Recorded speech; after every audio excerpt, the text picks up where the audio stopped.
Kërkimet për gjetjen e 29 vjeçarit Ardit Beshiri, i cili u zduk më 3 maj bashkë me mjetin ekskavator, teksa po punonte në një stog minerali në zonën e njohur si Qaf Borel të Klosit, vijojnë pa ndërprerje. Grupeve të kërkim shpëtimit janë shtuar edhe ekipe nga forcat e sigurisë së Kosovës, të cilët kanë mbërritur këtë të mërkurë pranë vendit ku po zhvillohen kërkimet. Deri tani nuk ka zgjetur asnjë shenjë jete e 29 vjeçarit, por vetëm mbetje të mjetit ekskavator me të cilin ai po punonte në momentin që u rrëmbye nga rrjedha e ujit e inerteve, si pasojë e çarjes së një prej rezervuarve të filtrimit të ujit. Kërkimet po bëhen me mjete të rënda, me krah nga ana e ushtrisë, si dhe me anë të disa aparaturave që detektojnë trupat në tokë, derisa një kontingjent i forcës së sigurisë së Kosovës i specializuar në kërkim shpëtime kërkesën e autoriteteve shqiptare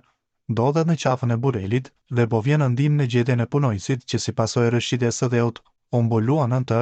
Kreu në detyri i qeverisë së Kosovës ka thënë se Kosova është përherë në mbështetje dhe përkrahje të Shqipërisë. Albin Kurti ka treguar se si qeveri në detyrë në një mbledhje elektronike aprovon kërkesën e Ministrisë së Mbrojtjes për dërgimin e kontingjentit të FSK-s në këtë operacion humanitar. Nga vendimi i kësaj mbledhjeje të 259 të qeverisë, Ministria e Mbrojtjes është e përgatitur ta mbështesë Shqipërinë me një kontingjent përkatësisht për operacionin humanitar kërkim shpëtimi në vendin e quajtur Qafa e Burelit, bashkia Klos, ku ditëve të fundit në ambientet e fabrikës së përpunimit të kromit ka ndodhur një rrëshqitje masive dheu. Si pasojë e kësaj ngjarjeje, dheu ka mbuluar një punonjës të kompanisë që operon në shfrytëzimin e mineraleve në këtë zonë, shkroi Kurti,